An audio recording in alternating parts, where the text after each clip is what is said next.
اب ان کے لیے بہت سے لوگ رونے والے پیدا ہو گئے ہیں۔ جب ان کا کہیں خون ہو جاتا ہے تو زمین بھی روتی ہے اور آسمان بھی روتا ہے۔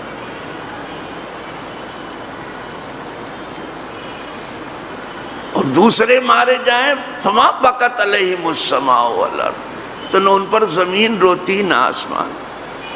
آدھا شام برباد ہو گیا، زمین نہ روئی اور آسمان نہ روئے، پورا یمن تباہ ہو گیا، زمین نہ روئی اور آسمان۔ حلب سے کیا تم نکلے، زمین بھی رونے لگی، خون کے آنسو آسمان۔ یہ کیا تذکرہ لے کے بیٹھے ہو آپ؟ بڑے پرامن طریقے سے آپ شام میں داخل ہوئے تھے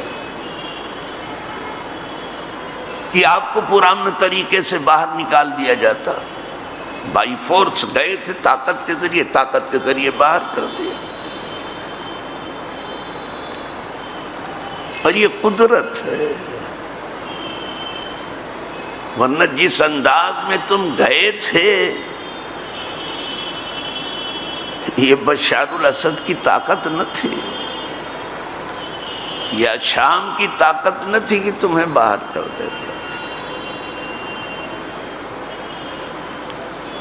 یہ قدرت نے چاہا ہوگا۔ اب مغرب چلا رہا ہے کہ حلب میں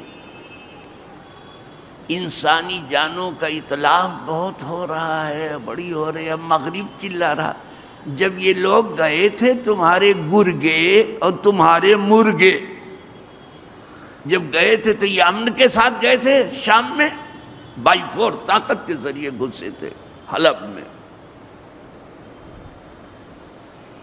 لاکھوں لاکھ کو بے گھر بے در کر دیا، بے جگہ کر دیا، بے سایہ کر دیا، بے امان کر دیا، لاکھوں کا خون بہہ گیا۔ جب تو انسانیت پامال نہیں ہوئی، جب انسانیت کی حق تلفی نہیں ہوئی، سمجھ میں؟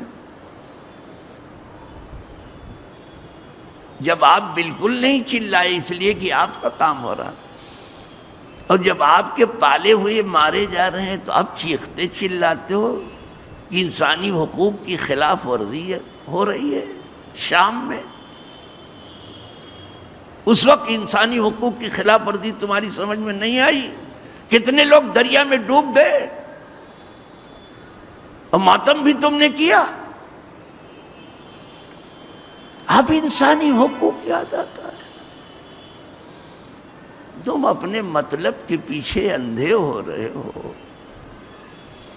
خدا تمہیں حق دیکھنے کی آنکھ دے، حق سننے کا کان دے، اور حق سمجھنے کا دل دے تمہیں، تو پھر تم سمجھو کہ حق کیا ہے، تم کیا جانو۔